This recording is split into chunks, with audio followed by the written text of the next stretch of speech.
Hello everyone, I'm back. Good afternoon to you again. This is a continuation from my previous videos about the lineal welterweight champions. Okay, but for this video, we are talking about the ring.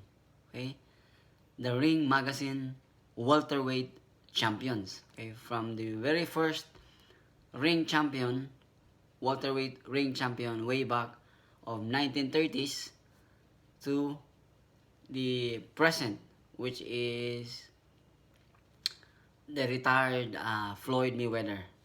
Alright? So earlier we are talking from my earlier video. This is a continuation because we are talking about the very best champion, the man who beat the man, okay, the champ, the king of the division, the legitimate sole champion, the only champion on the division, okay. Though they may differ a little bit, but they are almost similar, almost same principle, okay, almost same principle. The man who beat the man, the very best champion in the division, the king of the division. All right. So Ring Magazine was established during 1920s, and they are giving or awarding the very best champion on each division. Okay, though we have, as of currently, we have 4 major sanctioning bodies, 4 major belts. WBA, which is the first one, it was established 1962. Then second is WBC, established 1963. The third one is IBF, established 1983. And then the last one, the fourth one, is WBO, established 2004. And then the minor belts, those are IBO, IBA, and so on. Alright? So now for the ring, okay? The Ring Magazine Championship. For the welterweight, 147 pounds, the very first ring champion was Jimmy McLarnin, way back 1933. Okay? The next is Barney Ross, 1934, and then Jimmy McLarnin again for the second time, 1934, when he beat Barney Ross. And then fourth is Barney Ross again for the second time. So both Jimmy McLarnin and Barney Ross both became 2-time ring champion at welterweight. Alright? Then the fifth one, the great Henry Armstrong. Okay, the great Henry Armstrong, 1938. Then Fritzie Zivic, and then Freddie Cochrane, 1941. Then Marty Servo, 1946. Then Marty Servo retired from boxing, okay, 1946. So there's a vacancy. The ring welterweight became vacant. So the number 1 and number 2 fought, or number 1 and number 3 fought, which is the great Sugar Ray Robinson. Okay, Ray Robinson beat Tommy Bell, and the great Ray Robinson became the lineal ring. Of course, it's a lineal. Okay, they are almost similar, almost same principle. The man who beat the man, the only king, the only champion in the division. Okay, so Ray Robinson beat Tommy Bell on 1946, and then Ray Robinson moved up. Okay, he moved up to middleweight from welterweight to so the title became vacant again. So Kid Gavilán beat Billy Graham. So he became the new champion, the new August 29, 1951. And then next, Johnny Saxton. Then Tony DeMarco, 1955. Then Carmen Basilio, 1955. Then Johnny Saxton again for the second time, 1956. And then Carmen Basilio again for the second time, 1956. And then Carmen Basilio vacated the title because he moved up to middleweight.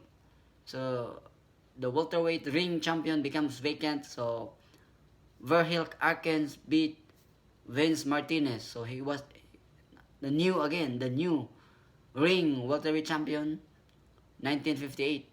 Right? Then followed by Don Jordan, 1958. Then followed by Benny Parrott, 1960.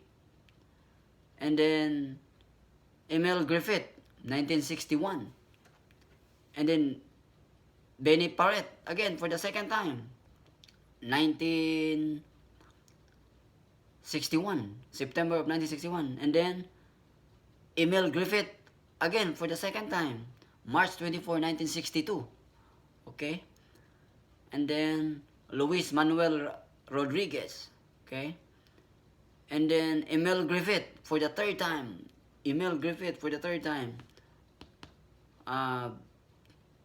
He became the champion again when he beat Rodriguez on June 8, 1963. And then after that, he vacated the title because he moved up to middleweight. Right? So now, number 1 and number 2, or number 1, number 3, fought. Curtis Cox versus Jean Jocelyn. So, Curtis Cox beat Jean Jocelyn April 18, 1969. Okay? Then followed by Billy Bacchus. Then followed by Jose Napoles for the second time. Jose Napoles. Okay? June 4, 1971. And then John Stracey, December 6, 1975. And then Carlos Palomino, June 22, 1976. And then Wilfred Benitez. Okay, Wilfred Benitez, January 14, 1979. And then Sugar Ray Leonard, the great Sugar Ray Leonard, beat the great Wilfred Benitez on November 30, 1979. And then after that, Roberto Duran beat Sugar Ray Leonard. Okay? Roberto Duran beat Sugar Ray Leonard on June 20, 1980. So Roberto Duran became the ring welterweight champion on June 20, 1980. Right? The Hands of Stone. Manos de Pedras. Then, Sugar Ray Leonard beat Duran. Okay? The great Ray Leonard beat Duran on November 25, 1980. So, Ray Leonard became the two-time ring welterweight champion. And then, Ray Leonard retired. He retired. So, the ring welterweight champion becomes vacant. So, the number 1 versus number 2 or the number 1 versus number 3 fought. Donald Curry beat Milton McRory on December 6, 1985. And then followed by Lloyd Honningham, okay, 1986. And then Jorge Vaca, October 27, 1987. And then Lloyd Honningham again for the second time, November 25, 1980. And then Jorge Vaca became the champion, alright? October 27, 1987. And then Lloyd Honningham, okay, did I say it correct? Second time, Lloyd Honningham, March 29, 1988. The next, Marlon Starling, February 4, 1989. Then the new ownership discontinued championship policy during the Starling reign, okay? So now there's a vacant title, okay? So the number 1 and number 2 fought, which is Vernon Forrest beat Sugar Shane Mosley on January 6, 2002. And then Ricardo Mayorga beat Vernon Forrest January 25, 2003. Then followed by Corey Spinks beat Ricardo Mayorga on December 13, 2003. Then followed by Super Sub Judah beat Corey Spinks February 5, 2005. And then followed by Carlos Baldomir. Carlos Baldomir beat Sub Judah January 7, 2006. Okay? Then followed by Floyd Mayweather. Okay, Floyd Mayweather beat Carlos Baldomir on November 4, 2006. Okay. Then after that, Floyd retired on June of 2008. June of 2008. 2 weeks before the Pacquiao versus David Diaz, a 135 pounds WBC championships, of which Pacquiao won for his fourth division title. And 2 weeks prior, Mayweather retired from boxing. So, the 147 pounds ring welterweight championship becomes vacant. Okay. Now, when Floyd Mayweather back from retirement, he was the number one welterweight, and then he fought the number two welterweight, which is then that time was Robert the Ghost Guerrero. You know, a champion from featherweight, a champion from 126, 130, 135. Yeah, that's the Robert the Ghost Guerrero. So he was the number two then, and the number one then, Floyd Mayweather, after his retirement, they fought for the vacant welterweight ring championship. And of course, Floyd beat Guerrero. So Floyd became a two-time the ring welterweight champion. And then after that, as we all know, Floyd retired again. So if you check very, very keenly, we observe the career of Floyd, he announced retirement for 5 times. Floyd Mayweather Jr. announced his retirements for 5 times. So you have to question. You should be wondering, how come this man, this Floyd Mayweather, retired 5 times? What was his reasons? Okay? So I leave you that question.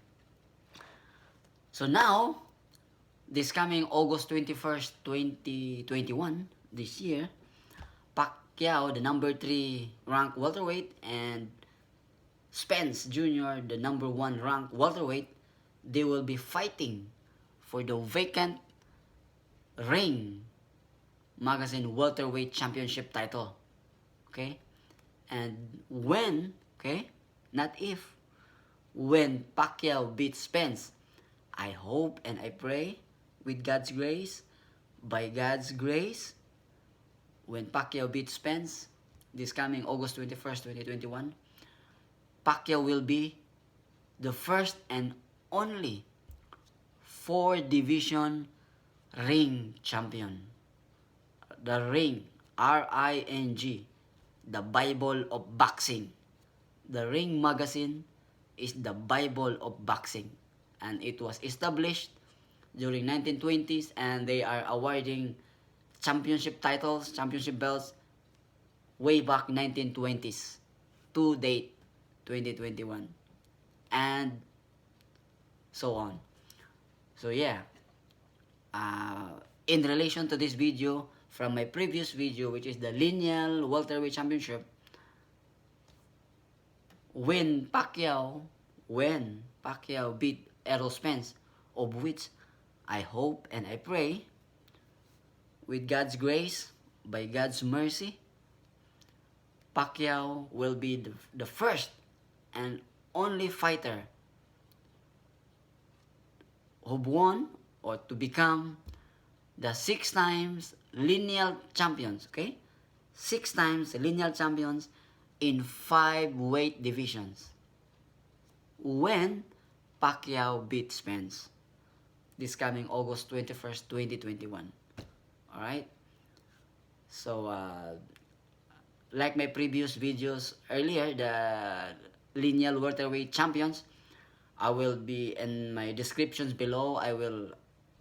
You will see all the list of the lineal champions from 1888 to 2016. That is Manny Pacquiao. Then he retired. And then also this video, the list of the ring welterweight champions from 1933 to 2000. when is Mayweather? 2013. I mean 2015 when he retired. Okay? He retired for like, as I said earlier, Floyd Mayweather Jr. announced retirements for 5 times. You have to ask yourself, you should be wondering, how come this man, Floyd Mayweather Jr., announced retirement for multiple times, similar to Sugar Ray Leonard. Sugar Ray Leonard announced multiple retirements. Alright, so don't forget to please subscribe, likes, share, notification. Alright, stay safe, be well everyone, God bless, and see you the next time. Hua.